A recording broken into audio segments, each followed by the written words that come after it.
I think today in this video I have with me MJ. So MJ used to work for Sigma School, and then I'm also going to be the same with MJ as well, right? Yeah. So I think for this, it's just like a normal conversation with you. Just want to know how you're doing in your current role, and like maybe just talk about like what is your life direction and whatnot, lah. Right? I guess the topic is more towards you rather than me. Yes, because I think it's nice to know about your story, and also like how you have like gone through, and maybe you can share a bit about like lessons you have learned so far, lah. Right? So I think maybe we start from the start, right? From the start, Which is I will just say Sigma School. Okay. Yeah. So I think Sigma School itself, you joined as a student in Sigma School. So what made you want to join Sigma School? So maybe a little bit of background. I joined Sigma School as a student around February of 2023. That time I was still studying my degree, final year. Then that time I was thinking I need to be better at programming.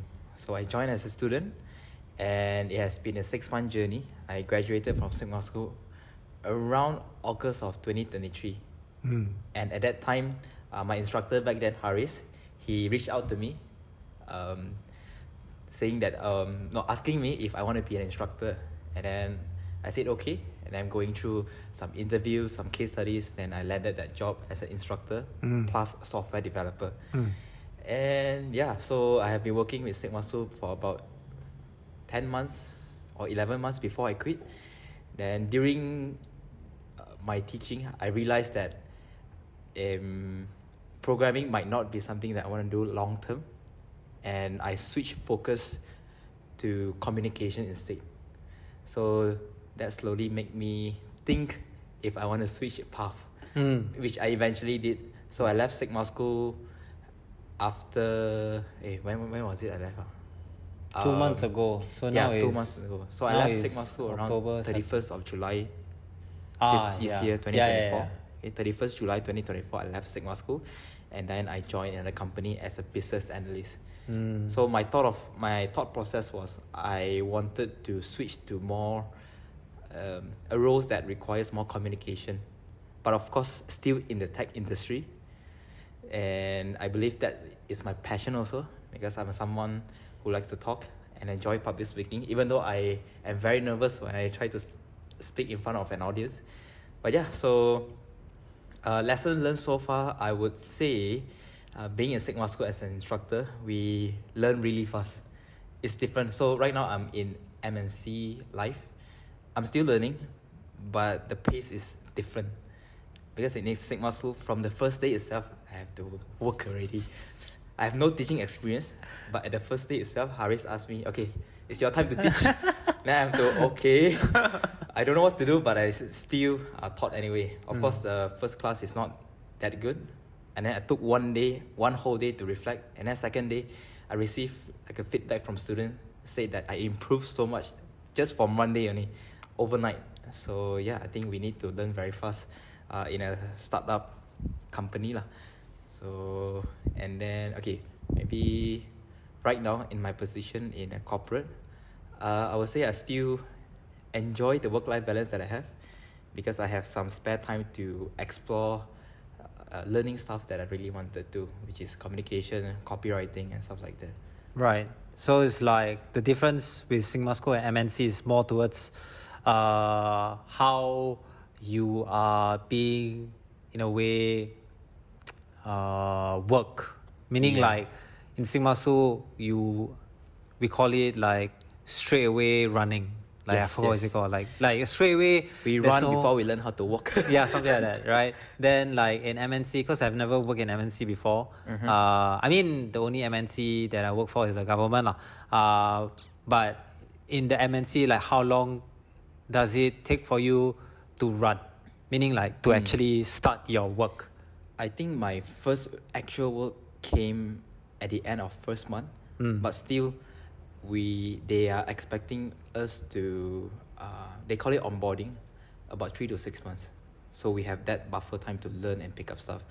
So it's still in the onboarding phase lah. Yeah, correct. But of course, it's not 100% onboarding. It's like 50-50. So 50% onboarding, 50% then you get to slowly start working on. We call it tickets. So I work on a ticket basis to help resolve problems, issues. What is tickets? Tickets is, so for example, a business user who requires to use, we call it SAP system. I'm using SAP system. They are working in a system. Sometimes they might need new feature or they are facing with an issue. So they will raise a ticket with the request, what did they want, and then what's the deadline, blah, blah, blah. And then us, IT, I will look at the ticket. If I can solve, I will help them solve it. Of course, I will communicate with them, what's your requirement, what's your issue, blah, blah, blah, back and forth. And then we try to resolve that ticket. Yeah, so we work based on the ticket.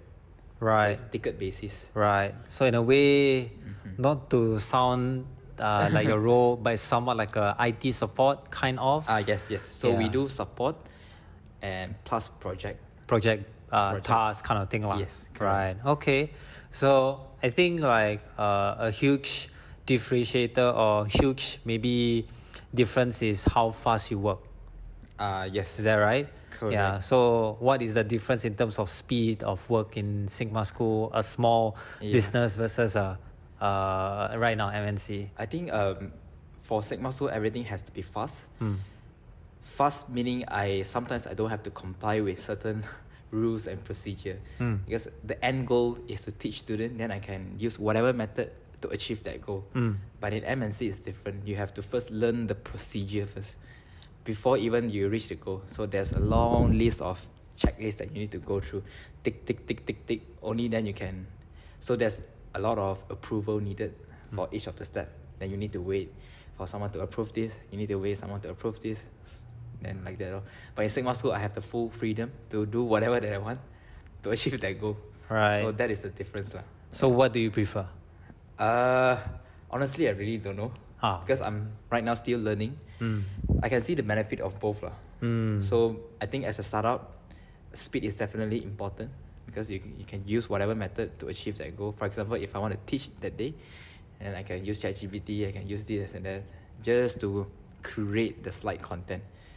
Then in MNC, maybe if I were to put analogy, is you need to learn what is the branding color, how the slide arrangement is, something like that before you can create the content itself. That's the thing that you need to learn.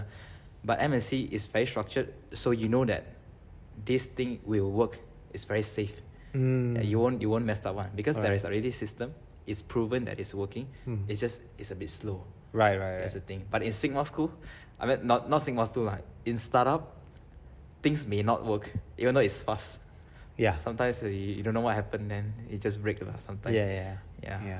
I think like I saw this LinkedIn post where this I think this person, he's working in a startup, maybe now a bigger startup.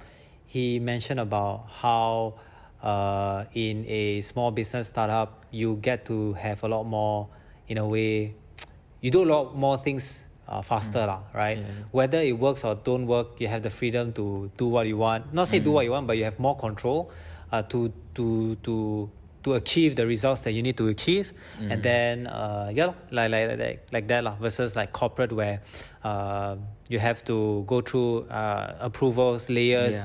And then also sometimes you need to deal with office politics. I don't know if you are dealing with that now. No, I think my company is quite okay. Because it's still in the company, yes.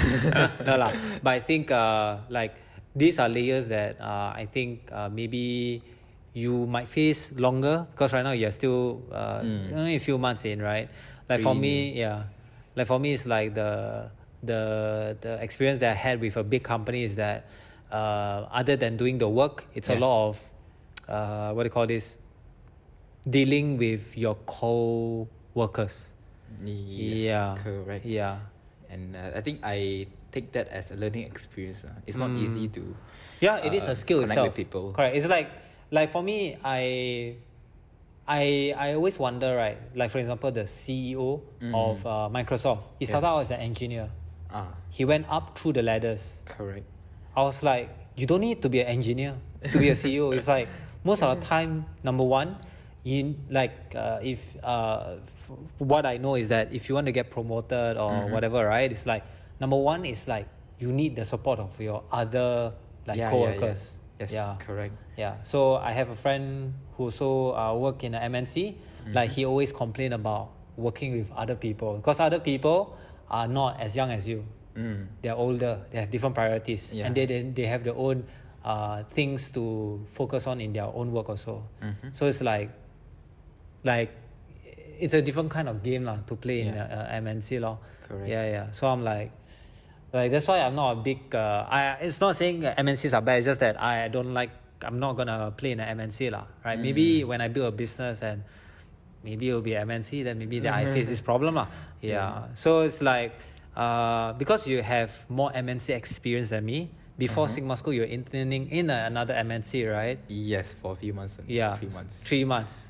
That's longer. I think. I don't know. I work in a MNC kind of for 1 year plus But do you think that MNC is something that you will constantly be going in terms of your career? I think yes. In terms of if I am working, I think I'll continue to work in MNC. Why? Meaning that because I get more free time to work on my own stuff. That's my thinking So it's either I will continue working in MNC or I straight don't want to work and start my own business. That's my only two paths that I think currently that I will take Right. But I don't foresee any time soon Right. Understand. So what will be like your point of saying, okay, I'm gonna go full-time business? What will be that point? Maybe when I need more freedom. I'm really not sure. Right. I'm not sure. Right. Once I get married or something like that, I need more freedom. freedom. Right. Because MNC is very strict, right? 9 to 6. I mean, all jobs are 9 to 6 kind of thing, right? Yeah. So, I mean, it's fine. I'm too young to answer this question. I mean, it's. I don't have a plan yet. Yeah. It's like for me, it's like because I've been in business for a while. Not say I'm successful, but I would say I'll probably create a video about this on why I think I cannot be an employee. Because it's like it comes to a point where you feel a pain that your ideas are not being utilized. So I'm that kind of person where it's like I have a lot of ideas. I know my ideas are good, and it's just that if I work in MNCs, I see, like, for example, yes, there are structure, processes, and all of that. But the thing is that for me, I know I can do things better. And that's where I think my advantage is. And this always has been a pain since the start of my first full-time job. It's like I see the business as a whole. It's like I can improve this, I can improve that. And then the thing is that once I, shout out my ideas, and then I realize it's not my company, it's not my business. Then I'm like, then that's why I quit and then full-time business. And then I joined Sigma School, and then I thought I could do the same, but in the end, it's like I do have some control, but I don't have full control.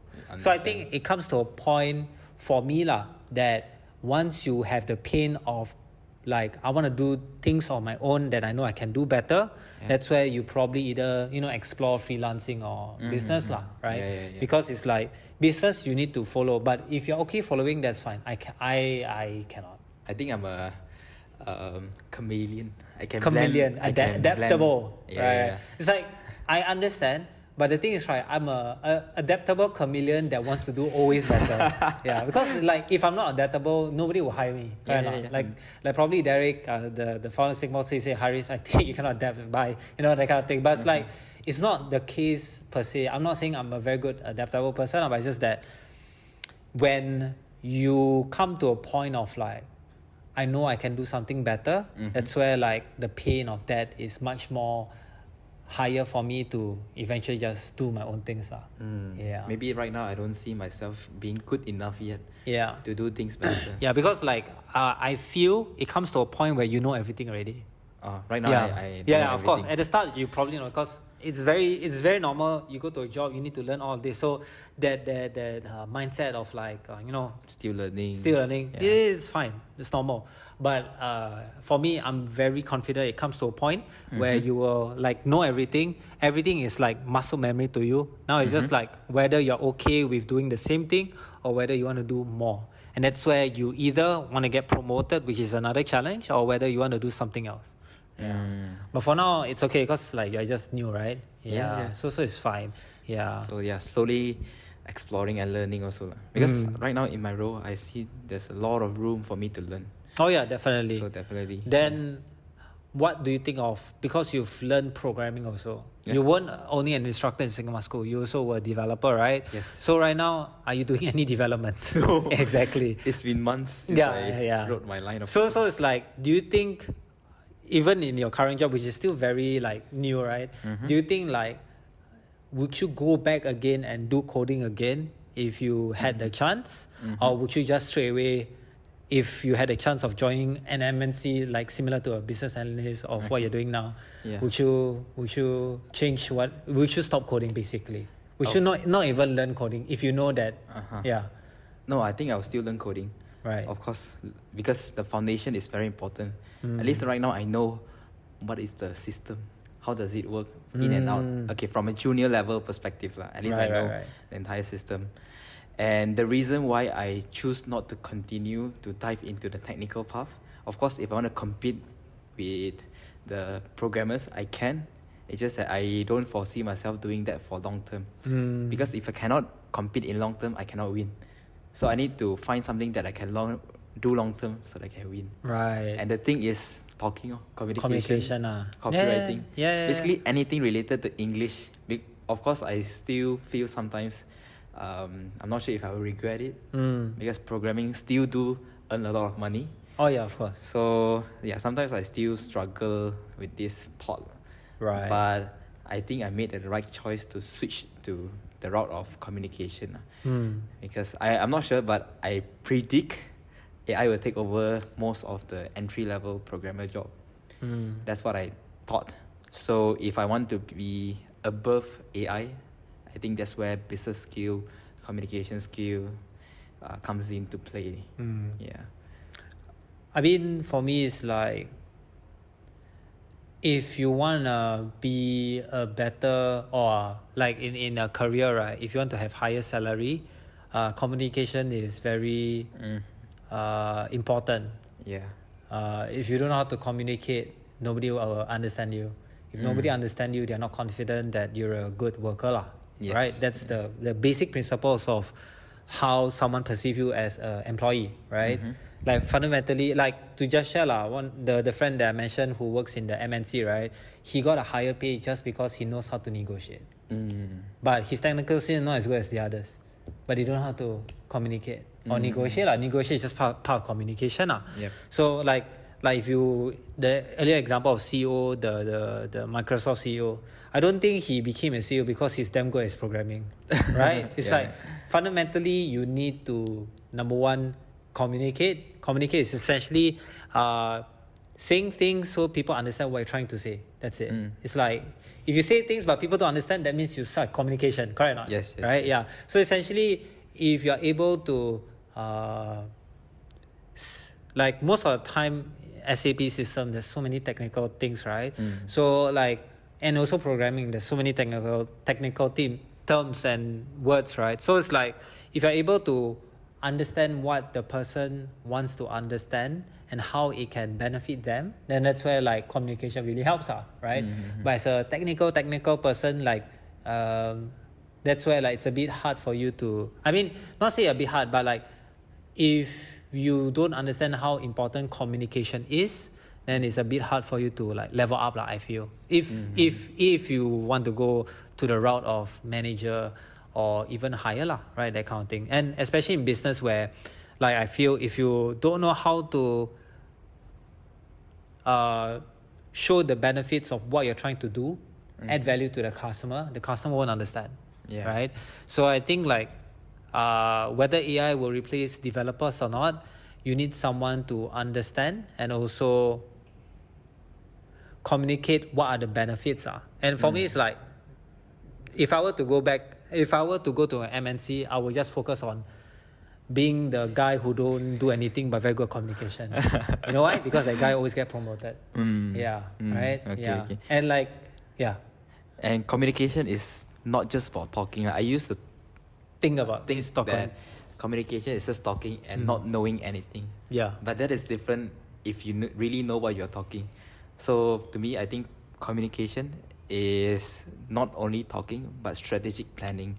Communicate the process to the programmer. Because sometimes last time when I was working as a programmer, I only look at the technical requirement and then I just do only. Sometimes I don't understand the high level process. And I think that one is even more important. Once the road are laid down, then programmers just have to fill in the blanks. That's what I think. So communication is essentially not only talking, but we need to set a very clear direction to everyone who wants to work easily, in a sense. It's easier to work. It's like, it's better to over communicate. There's no like the pros and cons of over communicating versus not communicating properly. It's very obvious, right? Yeah. And when you say this, like when you say a plan and then what developers fill in the blanks, right? Yeah. What do you mean by that? So sometimes we programmers might not know how to start at all for the feature. Sometimes we will think and discuss among ourselves, but then suddenly when a business user come and tell us something, everything clicks immediately.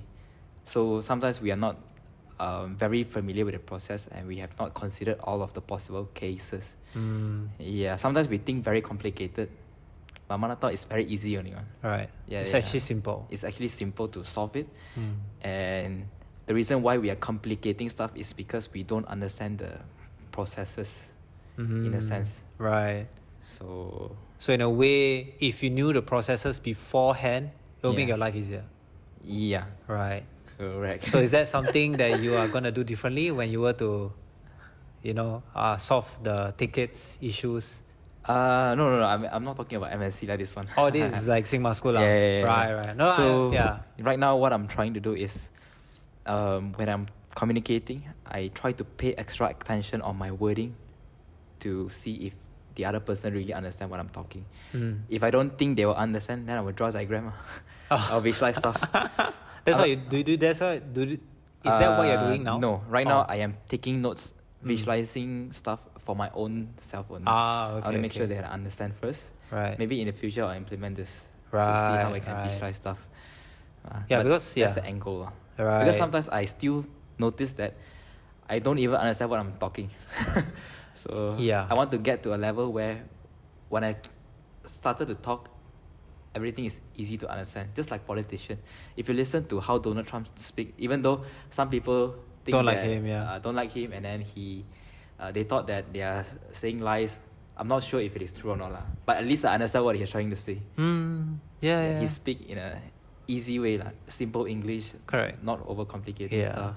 Yeah. Clear framework. That's what I'm trying to practice right now. I think if I look back in the podcast, I will definitely not understand what I'm trying to say right now. Right. Then how do you think you can improve? I think it starts with writing first. Copywriting. Interesting. Because my basic is not very good. The way I speak English now is through imitating. I'm just copying other stuff. I see how Derek talks. I see how you talk. Then I try to copy. I notice what are the languages, what are the words that you guys use. I'm not sure if it is correct grammatically, but I just copy only. Right. When I tried to write it down, I was like, where to use is? How do I use was? Like all this simple stuff, I have not even mastered it there. So right now I am trying to run before I learn how to walk. Right. So I want to go back and polish up my basic English first. I mean, it's the same thing when you learn programming, right? Your basics must be very important. Your basics must be very good. Yes. Right. Yes.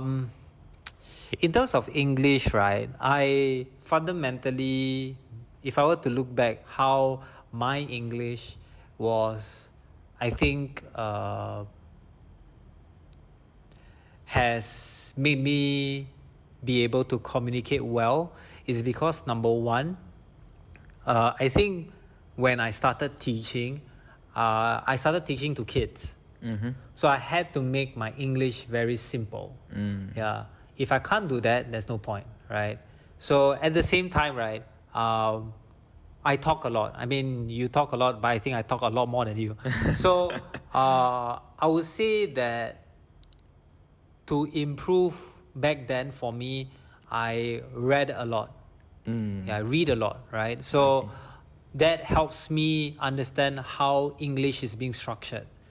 So the more you read, the more you are able to understand how a good English sentence looks like. Yeah. How I speak is how I read, in a way lah, right? Okay. So that's where that is fundamentally, if you don't know how something is good, you don't know whether you say is good. Meaning that if you see a sentence structure and you know it's good, that's where you try to implement it. Copying is good. It's just that you need to do a lot of it. You can't just take bits and then figure out. Probably not. So I think I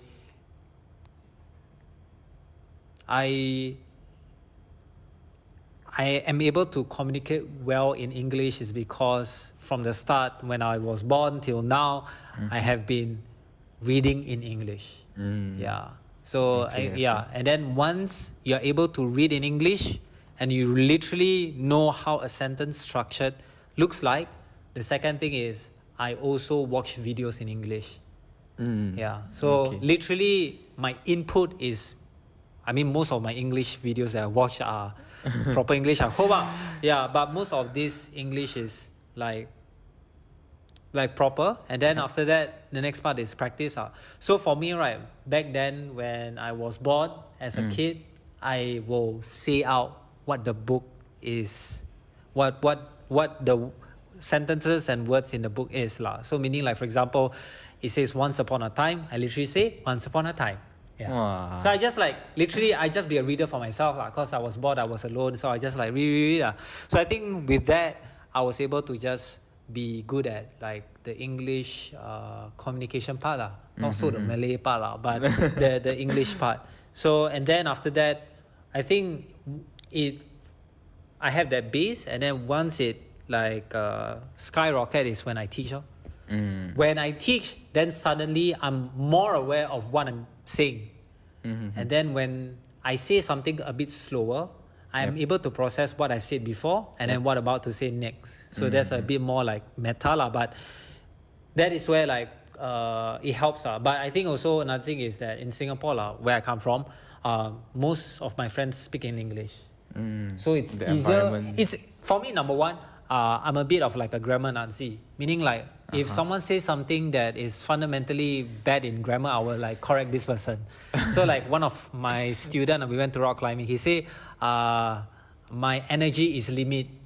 I was limited. Yes. Yeah. So for me, once I correct it, it also reinforces my standards of English, right? So there's a lot of thing, but fundamentally it's I feel if you don't have friends, then the best friends are your books. And most of the time books are very good in English, and then just literally like what you copy me or Derek, right? Just copy literally the whole book and read out, because right, I don't know if you, when you learn programming, right, there are sometimes concepts you don't understand, but you repeat it's makes sense. Same thing with a book.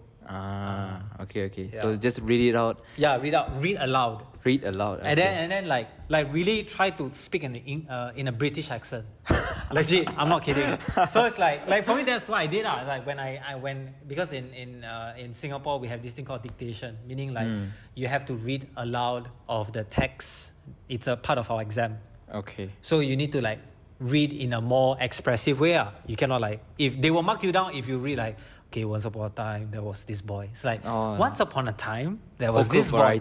Yeah. So we learned that at a very young age already. Okay. Yeah, it's they didn't call it vocal variety. They just say make sure you express. When sad, make sure the teacher also feel like you're sad. So that's why I like to do that, because it's fun for me Okay, I always keep on doing, and I usually score well because I'm good at it Yeah. So that's the thing that I found out that helped my English. Okay, I'll Yeah. take note on that. Yeah. That's a very great tip. Yeah, and I mean it's practice, it's practice, and for me, you don't copy, you imitate. Yeah. Yeah, so you imitate. Yeah, so imitate essentially means you copy and you try. Yes. Yeah, copy is just copy, you don't do anything. Imitate means you copy and you try. So I like to do imitation. So when I hear somebody's accent, I try to do their accents. Yeah, it's fun for me. It's fun for me. Yeah. But do you think like English language is an important part of someone's career? I think it's very important. For whatever that I'm doing right now, I need English. Because I suck at it, then I was like, oh my god. If my English is good, I can literally do anything. Is it both understanding English and communicating in English, or just No, just writing this part. Just- I can understand, I can communicate, I can talk. Just the writing part is not very good. which part of the writing? Anything. Because when I want to talk to people, write documentation, even write Instagram caption, It is something that you something struggle that I with. struggle. So give me an example. I cannot come up with a word. Give me an example. For example, when I try to write some notes for documentation purpose, Yeah. then I don't know how to put into correct sentences. So what happens is I will normally write, I will throw into ChatGPT. Can you help me fix my grammar? So that it turns into a proper professional English. Right. Yeah. But that, I mean, do you think? I mean, that's helpful in terms of having output. But is that helpful for learning? No, Right. Yeah. I think one thing also I did was blogging. Yeah. Yeah. That's what I'm trying to do. So I've been saying this for months. So when are you gonna create your first blog? I really don't know because. Or you can do LinkedIn posts actually. Yeah, that's why. Yeah. Even LinkedIn posts. Yeah. Sometimes when I wrote the stuff already, I will go and ChatGPT. Then sometimes I still don't find it good enough. It's not to my expectation, but I cannot come up with even better English word already. Yeah, it's limited. What do you mean by better English word? The Like give entire- me a structure. sentence that you know that it sucks, and then this. Yeah, just give me, like, for example, today meeting with Haris. What is the first sentence you're gonna write down? What is the first sentence? Yeah, like on LinkedIn post. What is the first sentence that you write down to just say? I will copy your word. Last time you said the podcast title would be I interview my ex-employee. Okay. Then I met with my ex-employer. I met with my ex-employer. That's it. I met my ex-employer. Okay, continue. What's the next sentence? Still need to write. Yeah. No. I'm just want to know how you structure a sentence, essentially. LinkedIn post. Yeah. I met with my ex-employer. What's the next sentence? That's why I will sit there for hours. I don't know what to write. Right. Okay, maybe next thing is we discuss shit. I don't know. But I mean, because the way you speak English, I don't think it's like bad. I don't know how to come up with sentences. Yeah. You don't know. Suddenly, this podcast become English. Right. I mean, it's English fine. I discussion. don't really care. For me, it's just like, I mean, I want to help you out because, like, is it a mental block? No, not a mental block. We call it a reader's or writer's block. Writer's block meaning, right, it's not whether your English structure is bad. It's just you don't know what to write next. Yeah. Yeah. I don't know what to write next. Because documentation, to be honest, I don't know what's because the difference between a copywriting, so copywriting for me was what the hell was copywriting, right? So copywriting is essentially words to influence. That's it. So copywriting is essentially for those like people who wants to do like for example a website. Yeah. Then you need to add in words. So the words is to convince people to, number one, know your product. Number two, to hopefully eventually buy from you. That is also something that I struggle. Yeah. Copywriting. So for me, I have a very good book that I read that helped me in terms of copywriting. Essentially, they call it the slippery slope. Meaning that when someone were to read from you sentence by sentence, they will not stop reading. Yeah. I think you mentioned this concept before. Yeah, I did mention this before in Sigma School, right? Yeah. So for me is that it's okay if you don't know what to write, but at the same time, it's because for me, I learn when I consume content. Meaning like I see like titles, I see how people speak, right? Then like sometimes I subconsciously like learn, like, oh, he says something, oh, that's nice, you know. So usually for me it's like first sentence must make sure that it's we call it a hook, to hook the readers, to make the reader want to read your post, right? So essentially the slippery slope means, right, your first sentence must lead to your second sentence, must lead to your third sentence, must lead to your fourth sentence. So meaning that if I read the first sentence, I want to read the second sentence. So for example, the first sentence is like, I met my, like for example, ex-employer, right? Okay, yeah. And I was shocked that he said this. Oh, okay. Yeah. So there's a lot of these kind of sentences where like you will slowly learn when you write a lot and you learn a lot also. Yeah. So for me it's like LinkedIn post got a few people who actually do a lot of these things. So you just read and then you can copy right? But eventually once you copy enough, you get your own vocabulary, your own sentences. Yeah. So for example, for me it's like I met my ex-employee and he said something that I didn't expect he said. Or something like that lah. Yeah. Then people like, what? So then it's like then third sentence might be like he quit. It's not he quit. He quit. I was working with him for 10 months, but he quit for this reason. And the reason is, the next sentence, Haris, you are something like that, whatever lah. So for me, I've already done enough to know how to write nice copy lah, or copywriting words and sentences lah. So essentially, to me, it's like the best teacher is sadly the likes that you see lah. Yeah. So the thing is, right, I started copywriting, writing technical posts. Oh. Flutter. Okay. Yeah. Nice. Yeah. So Flutter. for me, it's like number one, I think I'm stupid. So I don't like for me personally, I'm like for me, I want to write for me, I believe that I'm stupid, so I need to make what I write is easy to understand. If it's not easy to understand, I won't write it. Yeah. Okay. Very, that's the base of copywriting, like good copywriting lah. There's a lot of bad copywriters out there, but if you use like jargons, people will don't want to read. Yeah. Okay. So that's like number one, make it simple. Make it so simple that anyone can read and understand. Yep. Yeah, I mean, depends on what you want to write for. Yeah, so you need to understand who is your audience. So if it's a technical documentation, you obviously can put jargons, right? Yeah. But if you want to write for everyone, Yes. then that's where you need to make it very simple. Yeah, so imagine writing for, I'm not saying for a dumb person, but write for like I don't know, form. A hack that I do in ChatGPT is I say, you say like Yeah. media school or something. yeah, so I say, Second grade. yeah, so I will say, rewrite this in secondary 2 English. It's simpler, doesn't use a lot of jargon, and they use a little bit more harder words, but not so hard to a point that somebody don't understand. So I would say make it simple lah.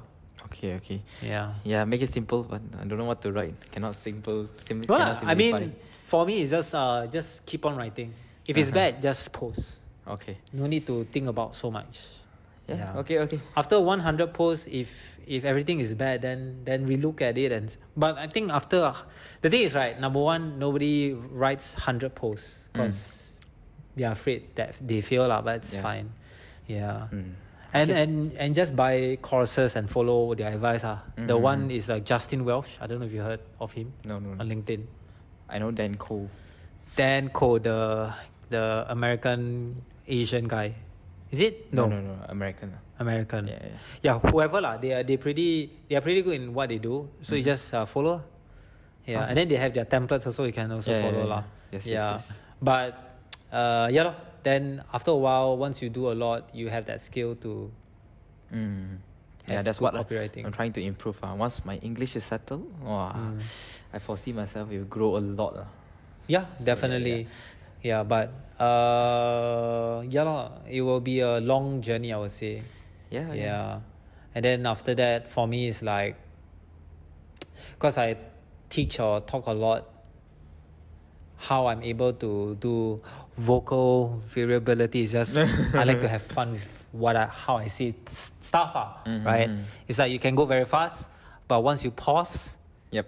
people will listen intensely Yeah. or closely. They'll pay more attention. Yeah, for me it's like I never go Toastmasters,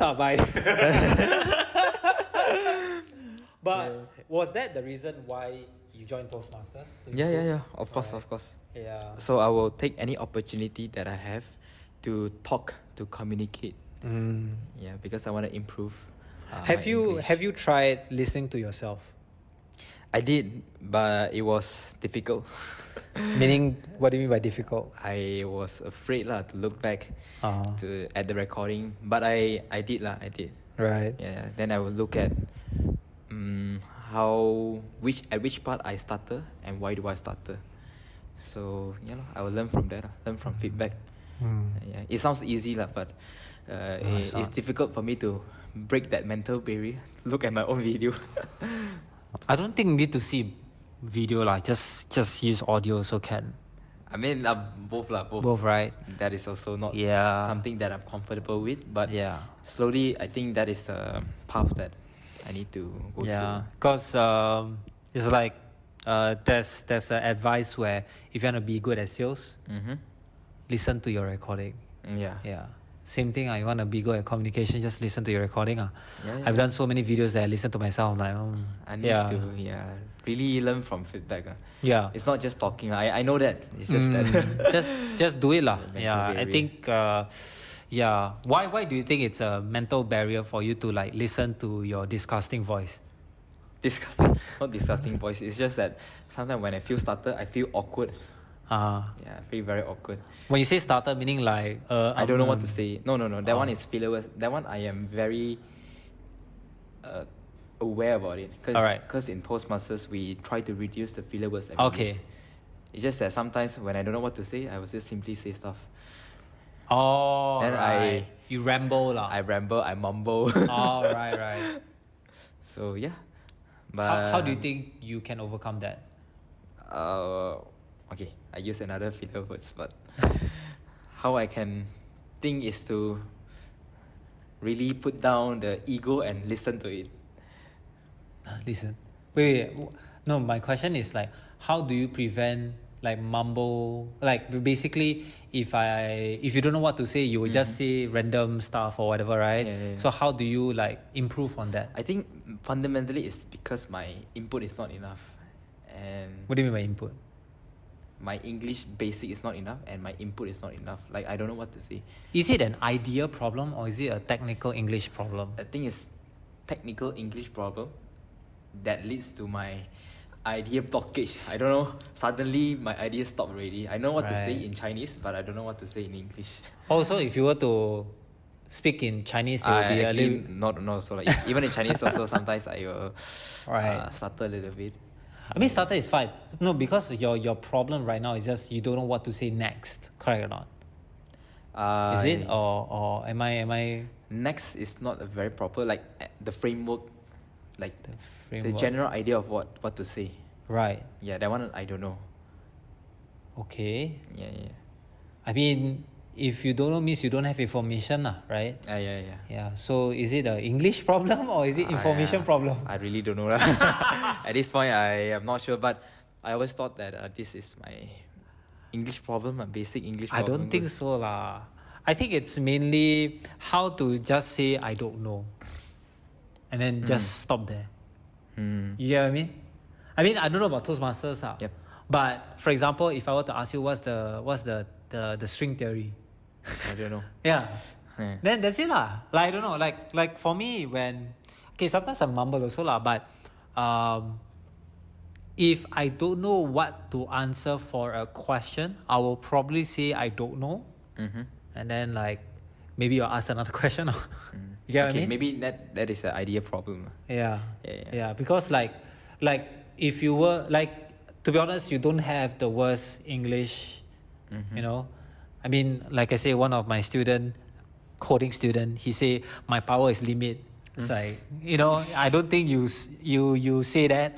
But like, if you want to know what to say next is meaning that you don't have information. Yeah. So for me, how I improve on that problem is to ask a question. Because if you don't, either you don't have information or the problem is not clear. Okay. For example, what is string theory, right? For example. So then for me, it's like, I don't know. Do you mean, is it physics? If it's physics, I cannot talk about it. That's it. Okay. Yeah, like I won't mumble because like I think both of us like to talk and then we don't like to hear silence. Yeah. That's why we try to fill in Yeah. the gaps with. Correct. rubbish I stuff. mean, Derek has mentioned before, like there are times where back then when we had like weekly meetings. Yeah. And I say, okay, put in your ratings, and then I will also like mumble Then they say, hey, actually no need to say anything like this. Yeah. That's like, oh, okay. Then for me, I learned to just shut up. Yeah. Okay. I want to get to a point where every word that I say has meaning. It's not I mumble. And then that's why I think for me, how I believe that I'm moving towards that direction is just slowing down. Slowing down. Like slow down. So for example, like give me a question. I don't know. What is your favorite food? Easy. My favorite food consists of 3 factors. Okay. One is price, one is taste, Yep. and one is value. Sound like a consultant. Man. I know, right? But every word that I say has Yeah. meaning, right? Has meaning. But this is my assumption. Meaning means that what you say is something that people want to hear and believe it's valuable, Yeah. right? Yeah. So for me, I say 3 factors because like most of the time that's how I judge food. Okay. Yeah. But if you were to ask me, what makes a good plant? I don't know. But do you already have the 3 factors in your mind? I pause. Or you simply just put out a number first, after that you fill in the blanks? What's the logic behind that? So just now was on the go. But essentially, like I think if you were to ask me again, right, I would say, okay, let me think. And then I would just stay silent. And then I was like, so number one, when I buy food, I look at the price first. So that's number one. Yeah. So 3 factor was really on the go. So what you can do is like you can literally say exactly how you explain. So like for example, okay, when I buy food, because like how do you judge if it's a food is good? That's like then you must reflect. Then that's why I say let me think about it first. Then just silence. Like that to how I know about this like silence technique, right? Is from Alex Hormozi with Chris William podcast. So I would recommend you to like listen to this podcast because Alex Hormozi literally stay silent for 3 minutes. Oh. I thought something wrong with the podcast, I was Yeah. like, hey, wait. I think the 4G not working. But Alex was just like,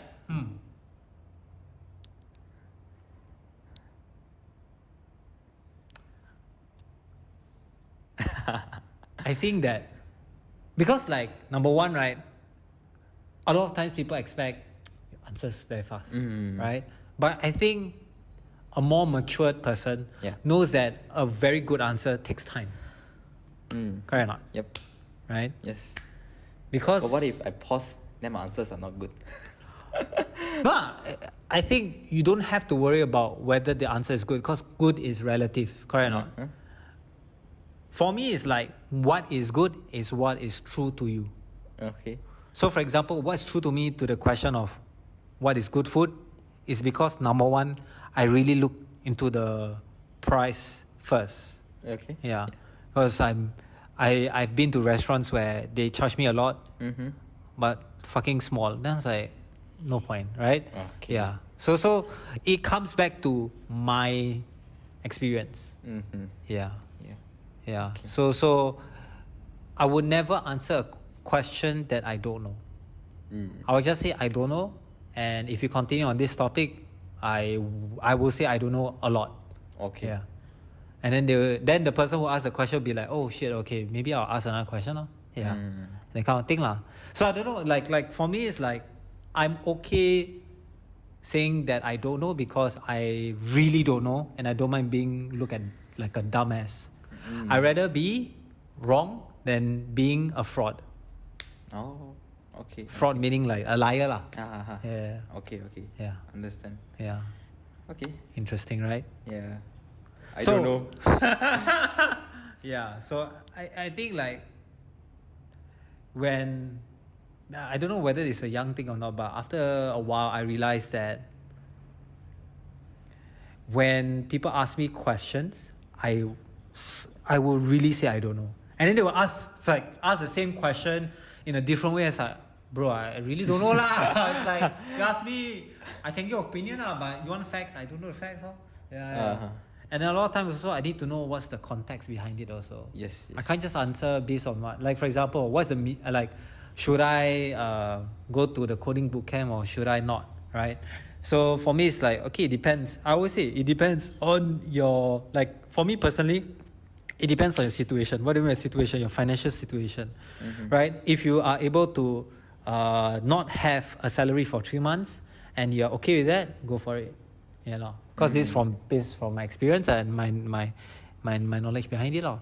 Okay. Yeah. Okay. So for me, the easiest is to answer what you're good at answering. Yeah.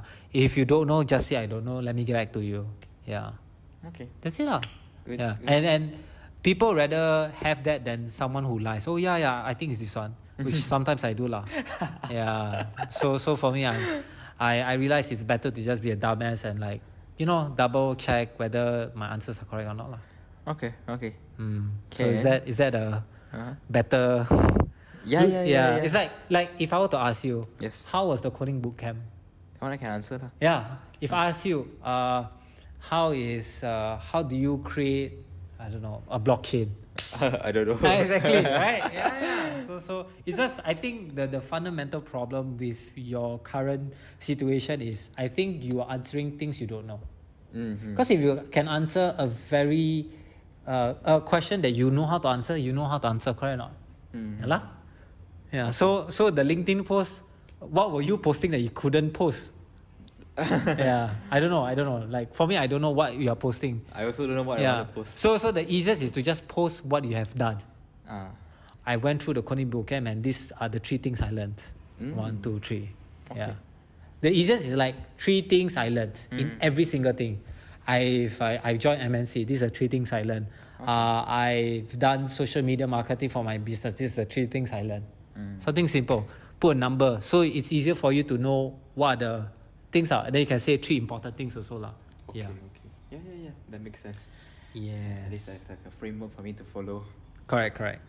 All right. So yeah, a lot of Haris talking. I don't know Yeah. how it became like an English discussion. No lah. I think we've discussed this since the start Since the when I met you ma. Yeah. The first time I met you, then you said you want to improve your communication, your English, right? Yes. Yeah lah. Okay. So it's something that I think will always be a topic that I like to talk about because I think, like for me, I fundamentally think that if you have a proper communication in English, I think it's gonna be beneficial for your career lah. And then number 2 is that if you're able to communicate your ideas well, meaning that if people can understand what you're trying to say, which I'm still struggling at, and people can see the benefits out of it, then it will hugely make your life easier, both professionally and your personal life as well lah. Yeah. Communication Yeah. for sales also is very important. Oh yeah, of course, definitely. So I think yeah lor, if you have a coach that actually knows how to communicate, then I think it will be good lor. Yeah, I know I've been saying like hire a coach, but I'm like, Where's your coach? I know. Next one. Sometimes we procrastinate lah. It's okay. It's not the procrastination, it's expensive. Yeah lah. That's why we are not ready to invest yet. That's why we procrastinate. But you invested in Sigma School. I invested. Yeah. Yeah. So it's like, You also invested in a coding bootcamp. What? yeah, I did. And the thing is that like, when I invest things to upskill myself, right, Yeah. I see huge upside. Yes. Like, because before Sigma School, right, I actually joined a business group. a weekly business group. Mm-hmm. Like the things that they teach me is like, oh my god, like it was very good. Like I literally benefited from going there. It was like $400 per month. Per month, okay. Yeah. Okay. So I was like, wow, this is pretty good. Like, yeah. Mm-hmm. So like, I don't know about you lah, but like, I wondered why I stopped paying to improve myself. Because after the bootcamp, you see the huge benefit. Yes. But then after that, like, I didn't like buy anything. I mean, I buy here, like, buying courses is okay. But being part of a group that's paid, right, it's like different level. Different now. Yeah. Okay. Yeah. So like for you, because you shared with me that you bought a lot of courses before your first full-time career. Like why do you stop? Have you bought any other courses after Sigma School? I bought one course, but that was around 300 to 400 only. Then I didn't even watch. I think that's the problem with courses. Yeah, correct. I also wonder why I stopped going to the paid workshop. Maybe one is because I started to budget. That's where I can see, this month I'm not saving enough because I need to spend this much of money. And I think the second thing is we memang don't have time. Even though no time is just an excuse, I know some of the time. But I mean, now you have work-life balance. Yeah, so right now I am really like exploring. I mean, now you have time. I mean, to learn. To agree with you. Yeah. And next, most probably I will join like a public speaking workshop, which happens on weekend. Is it by Toastmasters or? No, it's different? not Toastmasters. Oh, public speaking workshop. Is it weekly or like? I'm not sure if it is weekly. Right. But most of the events I saw is like weekends one. So we get to go for first trial classes. So I want to see how it will turns out lah. Right. But it's like a class. It's like a class, correct. Right. So it's like a group together. Maybe there will be like activities or what. Then that's where you have the stage. At least you have the stage to like practice. Practice to talk to the audience and then see how do other people talk. That is something that I'm looking forward. So right now my focus is all about communication. All English. Yeah. No more programming language. It's all English. Yeah. Okay. I mean that's good because I think like. Okay, wait. Back to the question first. Why we stopped paying to go for group? I think fundamentally I was very busy with Sigma School lah. So not financial issue lah. It's not. It's not lah. No. It's just like my focus was on business lah. Like basically it's like I'm running and I'm not stopping. Yeah. So it's like, but when I hear people who are successful, they have coaches. And they pay fucking a lot of money for coaches. Yeah. Now I'm like, I'm probably poor. That's why. Like, for me, right, I understand the saving part. Yeah. Because you have a full-time job, all that, right? Yes. But I realized, right, because for me, I've been broke twice. The only time that I suddenly become rich is because I learned a new skill. Okay. I'm like, if that always works, why am I not investing money in investing a skill that can make me more money? Yeah. So it's like, like I think for me fundamentally I wanted, but I really had no time. My focus was on the business, but I think because my focus was like very towards the business, I didn't have time to improve myself. Yes. And that's why like I just like my priorities wasn't improving myself, because if I knew that improving myself I can be a better person, I can earn more money, then I would invest some of my time and money to that. Yeah. Because coding bootcamp, you got a job. Coding bootcamp, I got a job, right? Yep. And then I learned a skill, sales. Then I managed to get a job where I created slides for $8,000. And I was like, oh, okay, that's how it works. Sure. So like, yeah. Like for you, why do you stop?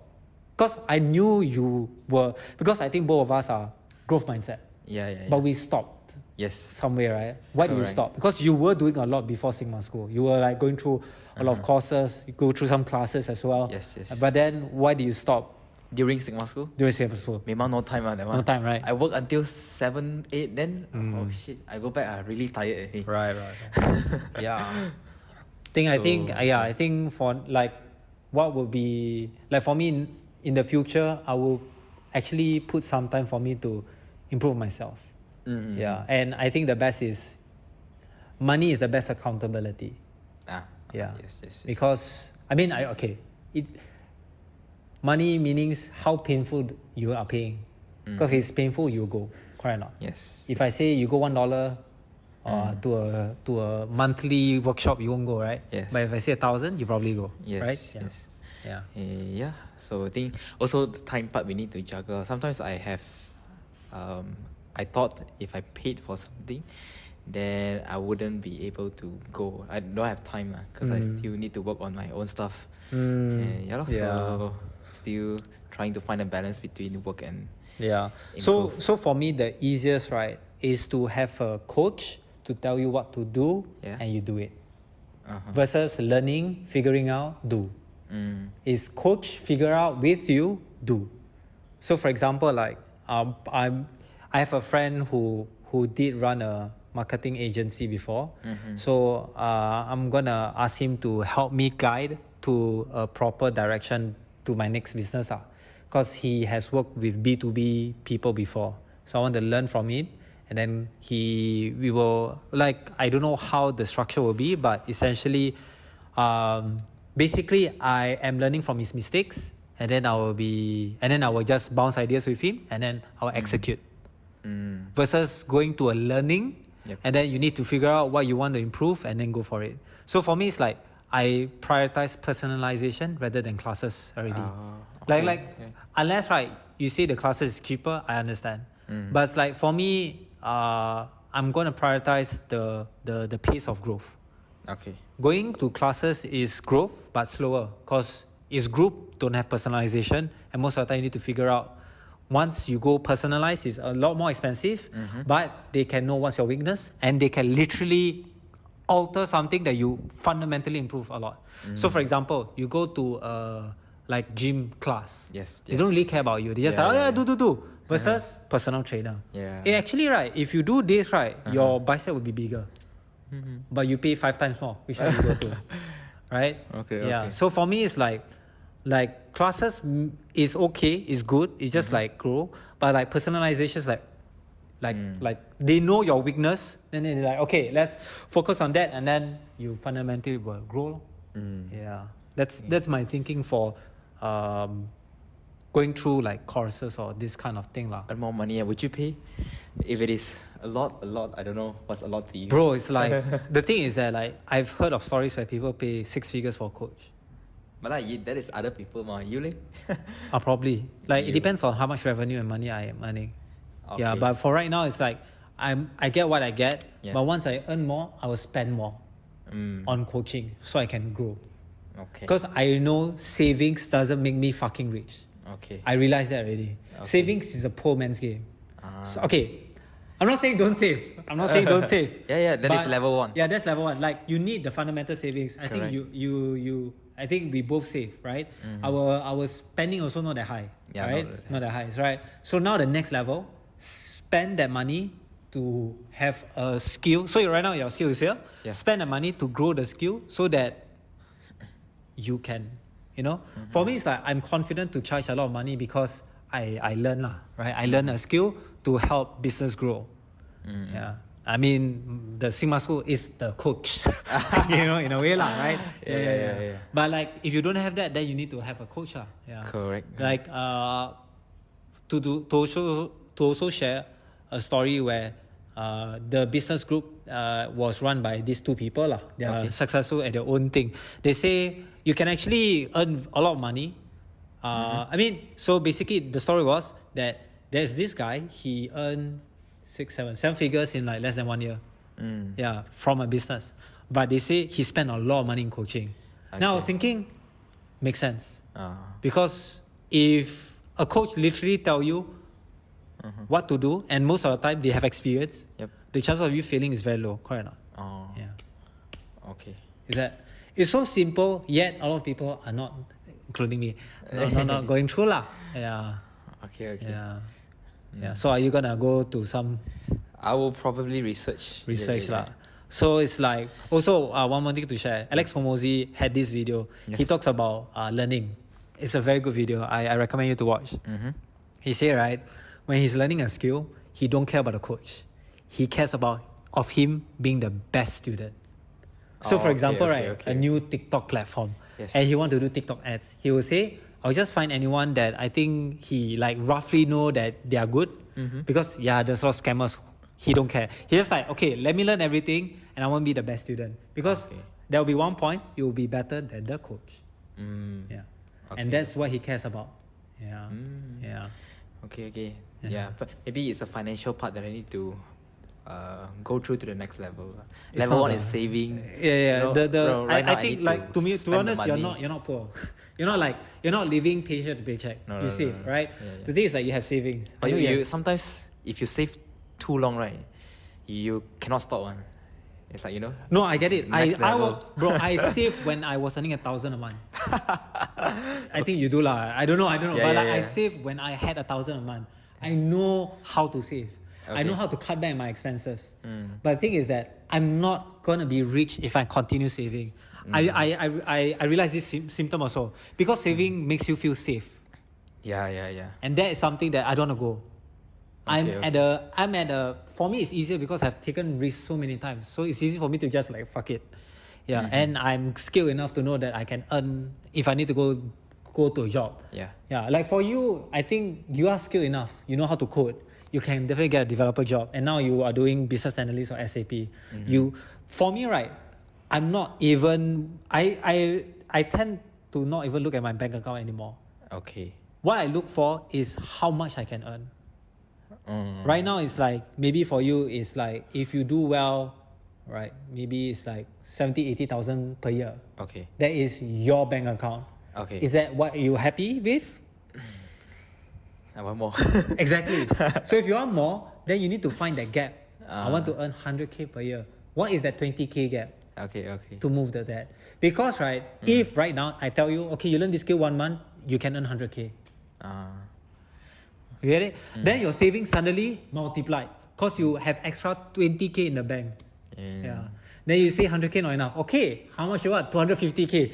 Then learn a skill that improves from 100k or 80k right now to 250k. And then you maybe need to learn a skill in 1 year. Your savings, you literally spend the same, but your savings exponentiate. Yeah. Mathematically, right? Saving is the worst thing to do now. I know. Right? You know, right? Yeah. I know. For me, I realized that that makes sense. Because the successful entrepreneurs, Derek himself as well, like he realized that, and that's why like he's spending money to go to business groups or maybe he would do coaches. But for me, it's like I have money in the bank, but that's not gonna help me grow to become a fucking rich person. I'm looking for $1 million a year already. I'm not even looking for 100k. I'm looking for $1 million. So for me, it's like, what is the gap that I'm left with, right? So for me, it's like, I think execution from 0 to 1. That's one thing that I'm not good at. And then after that, I'm pretty confident that I can build a team. When you know how to build a team, you probably can run a 7 or 6 figure business already. But for me, 0 to 1 is the hard thing now. So I need a lot of help in that. Yeah. That's it. I still have a full-time job, by the way. No, I know. I know. The thing is that it applies to full-time also. I'm not talking about business also. It's like it applies for everything. So to get 100k per year job, that's a skill that you're lacking. That's it. There's a skill gap. Yeah, skill gap. Yeah, it can be, how to work with other co-workers, how to communicate your ideas, how to make sure that you always communicate to your superiors that you're doing something that's impactful. There are things that you don't know. Right now you're learning, which is fine. But once you know that skill, then you'll be like, hey, actually, MJ very good. Let's promote him. Right now you're earning maybe around 70k per year, for example. Then promote to an 80 or 90k per year job. And that is just a skill. That's it. It's the same as when you, from 0 to become developer, you join a boot camp. Same. Okay. It's a skill. Yeah. So next time we record a podcast, hopefully we are 7 figures already. No, at least we are investing in this kind of education stuff. I already know that I'm gonna do it next month already. Next month. Yeah, next month already. Do you have a coach already in mind? Yeah, I have. His name is Alvin Poh. You already contacted Alvin? I was in his business group before. Oh, okay, so okay, now he does personal coaching lah. So What's it's the like rate? 400 USD per half an hour. Jesus. Yeah. Then what's the frequency that you are? Once a month. Yeah, so it's like I Okay, can okay. text him while in the whole month. In the whole month, I can text him. Oh, but real. but one-to-one, live is just 30 minutes lah. 30 minutes. Yeah, he's a nice guy. I met him before. I like him. Okay. Yeah lah, and yeah. Then What I'll is work from his, there. Like expertise, like consultation. So for him, he used to create what you call this? Hosting company. Hosting company as in Website hosting, correct. He Oh, sold his okay. company for 30 million. Do you happen to know what is the company name? I forgot. But his new hosting company is called Cloudy. Yeah, Cloudy, oh. But previously it was something else. Okay, it was quite a big hosting company in Southeast Asia. Hostinger. No, it's not. That's Exabyte. global already. That's global. Yeah. Okay. But yeah. So for him, he has helped other entrepreneurs to scale their business. So I'm also in the same space where I want to help tuition centers scale as well. So I want to learn from him to know what his mistakes when he tried to help entrepreneurs. Oh. And then that's where I like figure out lah there. Okay. Yeah. So for me, I just need like in a way accountability. Coaching is essentially accountability as well lah. Yeah. So this business group or whatever you join is always accountability lah. Okay. Yeah, But this one is one-on-one, right? It's Yes, not correct. Group. No, it's not group. Okay. One-on-one fucking expensive. Uh-huh. Yeah. But I think it's a worthy investment. It's a group, then. No, it's not group. One-on-one. Oh, it's a. One-on-one. Oh, okay. 400 okay. USD per 30 minutes. One-on-one. Yeah. But during that whole month, you can text him Correct. Yes. anytime. Yes, Unlimited. I think so. Okay. Yeah. It should be because that's why. Yeah, he's a nice. I think I do. I'm not a person where I will ask a lot of questions lah. Yeah. But I just I'm gonna like do like daily stand up. It's like hey, I've done this. So it's like just for me to create accountability. Okay. For me right now, because that was my issue last time. Yeah, Ah. when from 0 to 1, that's Yeah. the hardest part for me. But I think I can grow from 1 to 10. Okay. For me, it's pretty straightforward for me. It's mainly just processes, to be honest. But Okay. yeah, lah. Okay. But 0 to 1 is the harder part. It's a lot more sales marketing. That's where I'm struggling at. Yeah. Right now is 12th of October. 12. Sorry. Yeah. Next I'm year? not, yeah. 12th of October. Hopefully not here. In your condo. Maybe No, the I next, see how. I think next 2 years lah. for me, I want to focus more on reputation, not Reputation. money. Yeah. So for me, it's like you can grow quickly and you can die quickly. I want to grow well. Steadily. Yeah, it's not steady. I want to grow well. Well meaning I want to have the reputation that Hari's actually help tuition business is legit. I want to build that. Okay. So for me, I'm looking for like in Simon Sinek, he called it infinite game. If you never read that book, you should. And that's where like that is like it's towards the passion side of thing. But it's like for me, what is more important to me is reputation. Okay. Not about money, because I have earned like 10K in 1 month or 8K, whatever lah. But I earn 10K.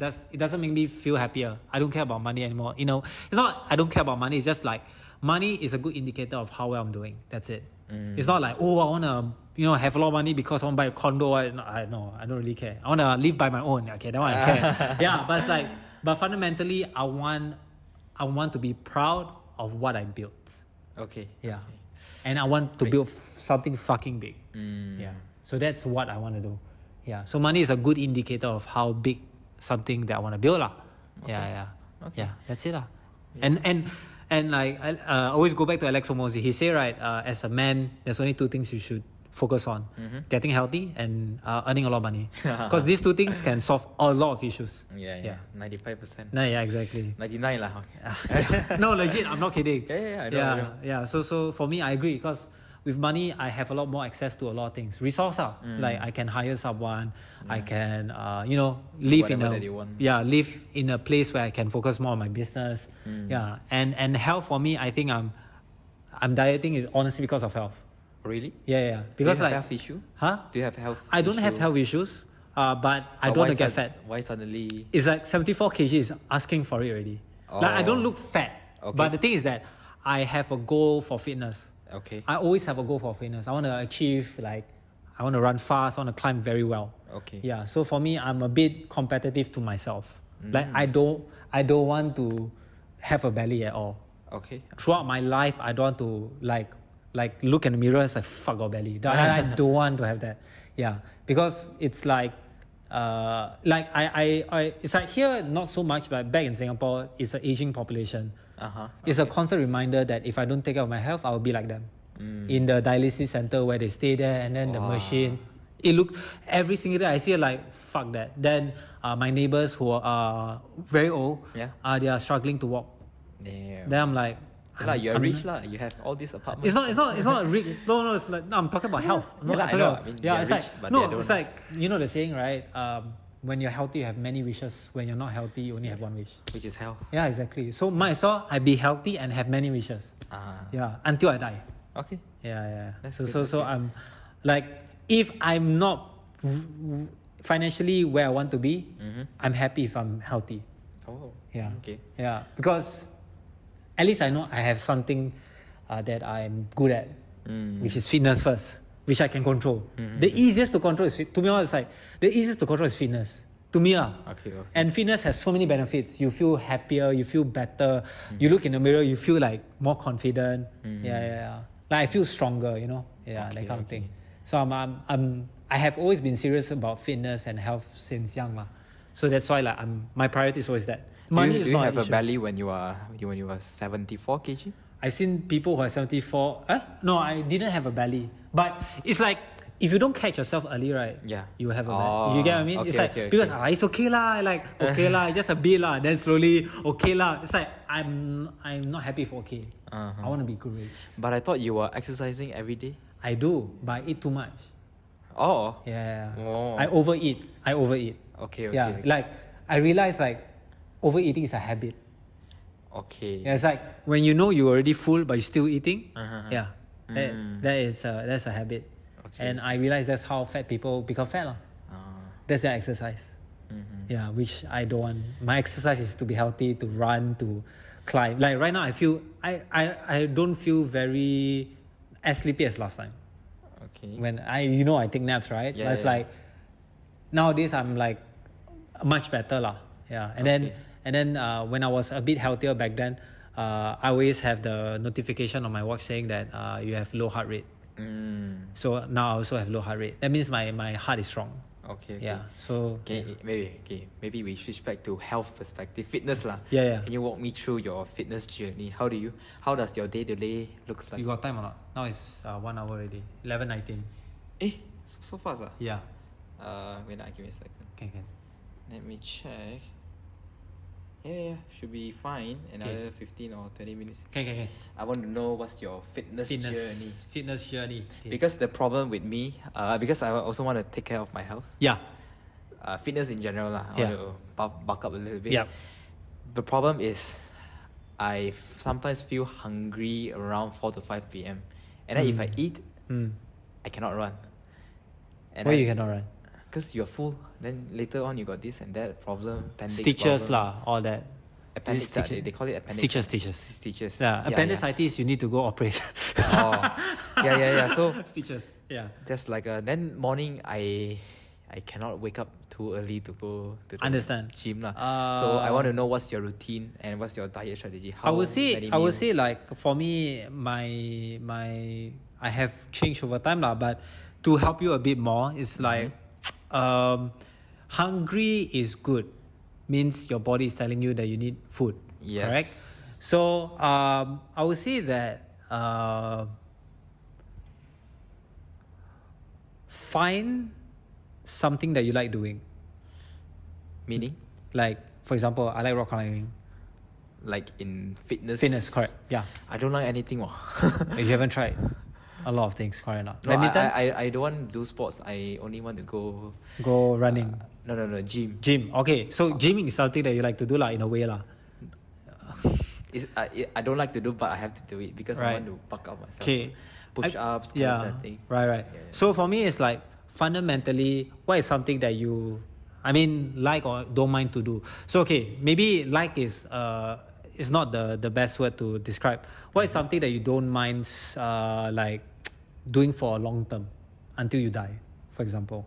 So for me, I don't mind rock climbing and running till I die. Yeah. So that's one thing that I feel will help you be more consistent and something that you look forward to. I look forward to rock climbing. I like rock climbing. I've been rock climbing since 10 years ago lah, right? So second thing is that weekends are the best time to exercise because you're free, right? Yep. So if you want to exercise during your working days, okay. But for me, what has been the more productive way is not working out in the morning already. I used to do that, but I realized it's like it disrupts if I want to full on work. Because for me, I like that. There was once where I start working when I wake up. And I work, right? So for me, my most productive day is I wake up, work, and then after that, once finish work, then I exercise. So it's very like simple. It's like work and then exercise at 7 p.m. Like that. Okay, 7 p.m. Yeah. So at that time, you say you're hungry. That means you either didn't eat enough in lunch or, for example. Lunch, usually I will eat around 11:30 or 12. 12, right? Yeah. So if you're hungry at 5 p.m., to me, I don't eat dinner. I just eat something for me to reduce the hunger. Okay. So it can, like for me, I think what works is gassy drinks. Gassy drinks. Yeah, gassy drinks. So with gassy drinks, I don't eat a lot. If it's like with sugar, I got energy to exercise later. Oh. Yeah. Okay. Yeah. So for me, it's like, it's something that I'm experimenting now.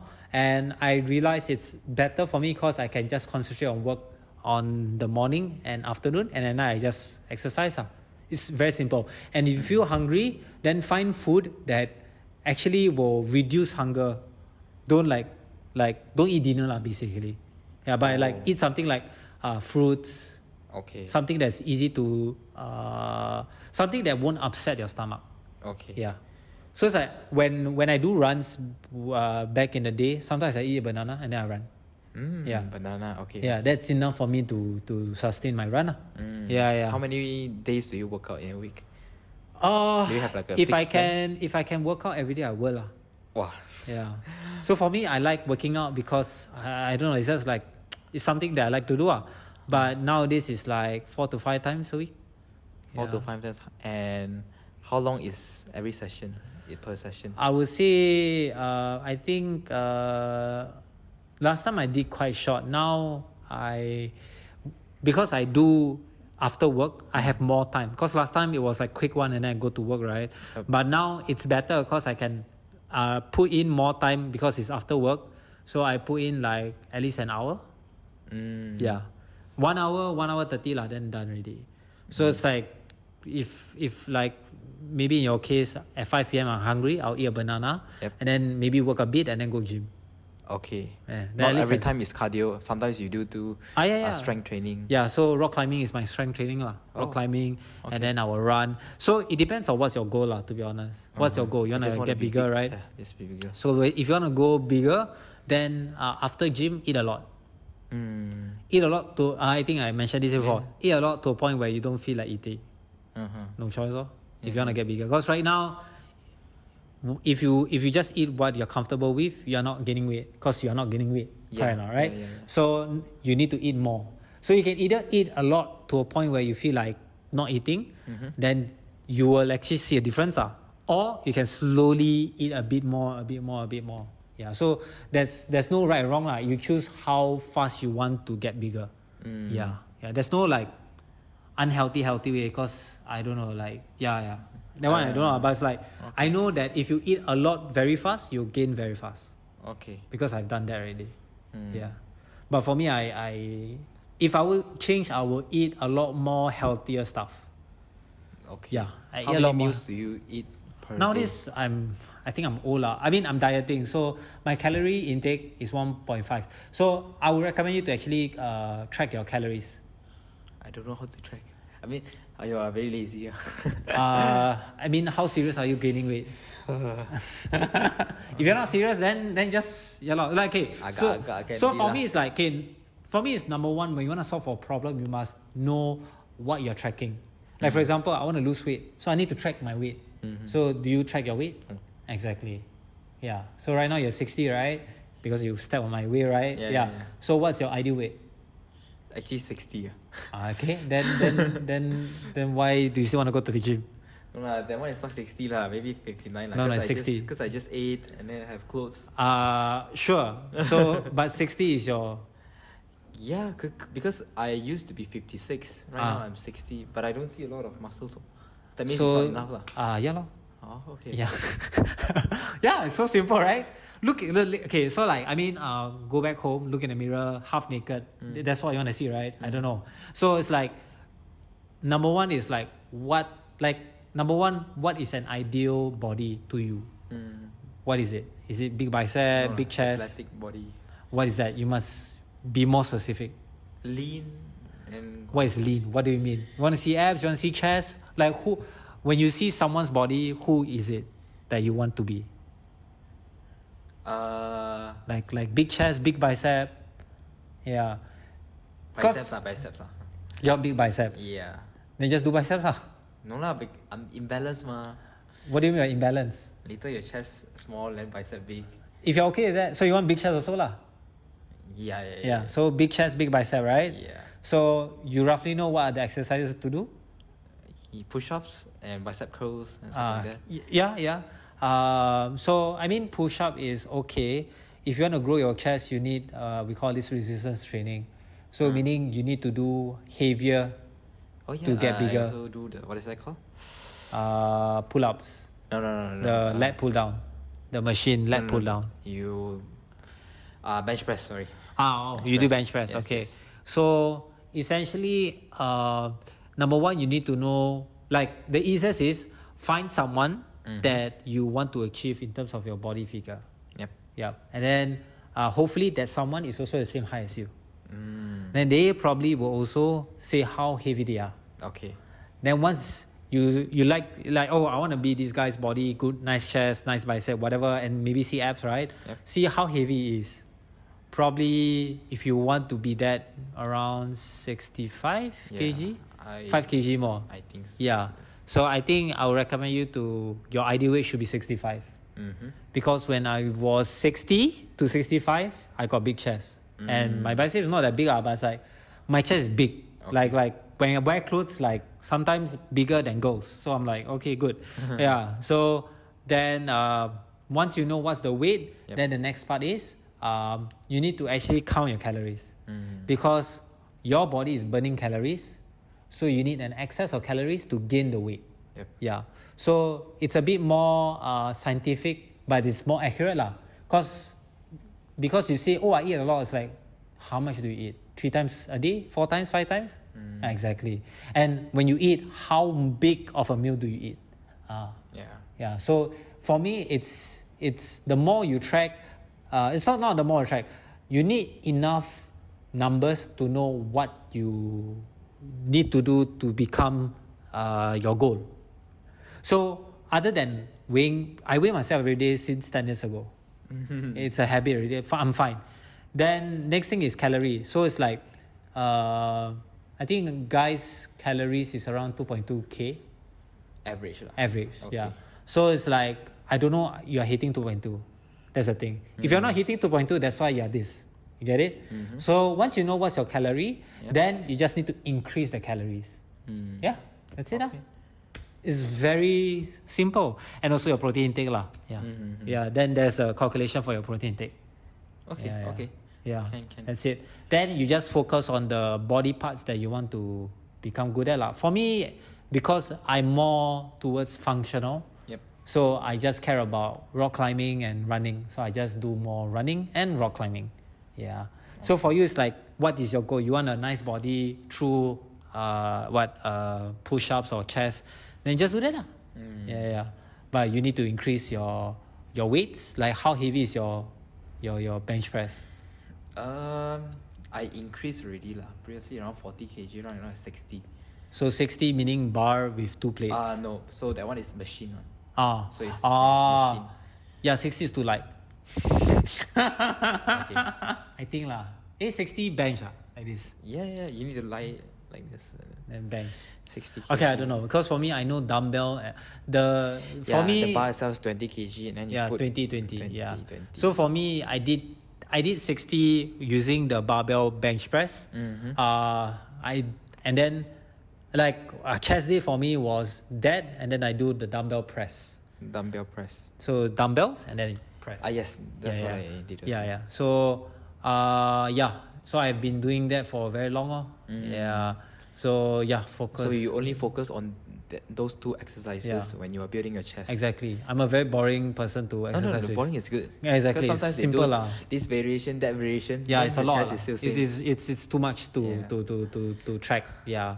So I think the best exercise I did was very simple. It was just dumbbell press, 100 reps. So 10 times 10.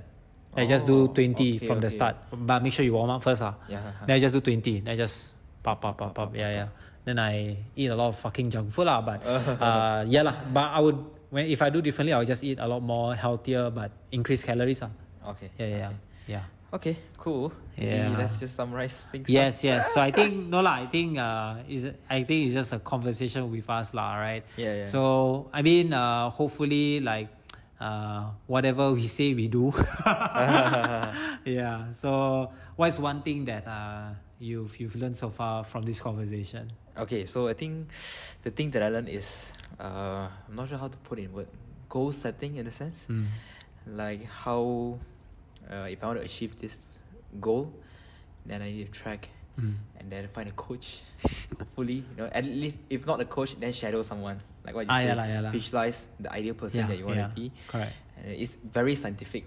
It is. Actually, you just write things down. Correct. Where are you now? Correct. Where you want to be? Yeah. What's the gap? Yeah. And filling the gap. Yeah. And maybe one thing that I learned is invest in education back again. Yeah. Yeah. That was very Sometimes important. I already know, we already know saving is not enough, but we still do it. Correct. Yeah. Correct. So that's the thing that I need to move towards. move on. That's the thing about. I mean, on average, people don't save. Yeah. Okay.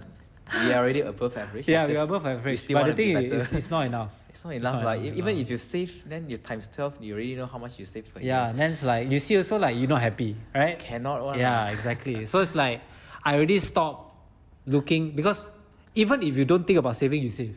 Yes. Right? Yes, so it's like, now you need to break out the habit. It's very difficult. Yeah. And I understand the investment is a lot, but it's the same thing as I always go back.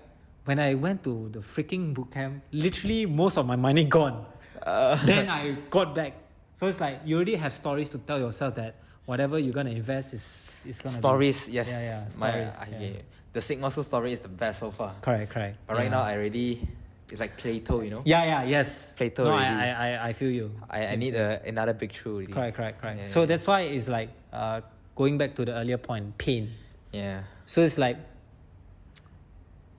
when you go to MNCs, or I'm not saying MNCs is bad but like you come to a point where comfortable. Yeah. Right now. And there's nothing wrong with being comfortable. I'm very comfortable right Yeah. So nothing wrong with being comfortable, but it's just that, are you okay with it? Yeah. And I know from your past experience, I know you're not a person who are okay with comfortable. Yeah, but sometimes I procrastinate because too comfortable. Understand. Yeah. So but I'm not satisfied with that. Yeah. So it's just that it's like you don't want that. It's like, because pain can come with a lot of threshold. Threshold meaning like you have a bit of pain, you can tahan. You have a lot of pain, you like, okay, that's why I go join Sigma, so that's why I go coaching. So for me, my problem is I don't want to feel a pain just to improve. I want to just improve. You get what I mean? It's like, because I know the benefit outweighs the pain. Okay. Yeah. So for me, it's like, I think I think for both of us, like, if we can get over this needing, I need the pain to improve, I think we fundamentally will be better very fast. Yeah, because you don't come to a point after 10 years later, okay I want to start, it's too late already. Too late, it's like, so it's like, it's, if you're able to just do what you plan to do, then I think it will work out. It's like, if I wait for me to get a belly, right, it's too late already. Yeah. That's why I like catch myself and then I go back, reduce my weight, and then Yeah. So yeah, Amazing. it's prevention better than cure. Yeah. You don't want you don't want to be too comfortable because remember you're a number in a company. Yeah, of course. You I heard know. of the news? TikTok or ByteDance lay off Malaysians, 500 Malaysians. I don't know about that, but I know a lot of different companies. Yeah. So I'm like, like. Oh, I can feel this in the company. I'm really just number. Number, right? Really just yeah. number. It's like I In don't know Sigma how School many is different you are percentage. different. But Yeah. it's you're just one small part lah. Yeah. I feel it also. It's like so many people they don't even care about me. That kind of thing. Yeah. So that's the thing. All right, that's it. Thank you so much. Hopefully, maybe next year I will come back. Yeah, to I don't know CC. That time you'll be very busy already lah. I don't know. See. It's busy is not a good indicator of success. Yeah, a good indicator of success is You reach freedom. freedom. Yeah. Freedom. It's like I don't want to be bind to my business. I want to be the multiplier for business, and I don't need a lot of time for that. Before we end, it's like being busy is not indicator of success. Yeah. So I need to distance myself with busyness So you or have time movement. to think. Other than that, it's like what I realize in business is direction is very important. Yeah. You can do a lot, but your business don't move, no point. Okay. Correct or not? So like for me, it's like rate of progress is very important, especially if you want to do business or as a person who has goals. It's like, for example, I want big bicep, but you do a lot of squats. Bro, what the hell, right? You get what I mean? Yeah. You're exercising, correct or not? Yeah. You're doing a lot of progress, correct or not? But is it the correct one? Yeah. It's different. Okay. Different. All right, thank you so much. See you. Bye. Bye.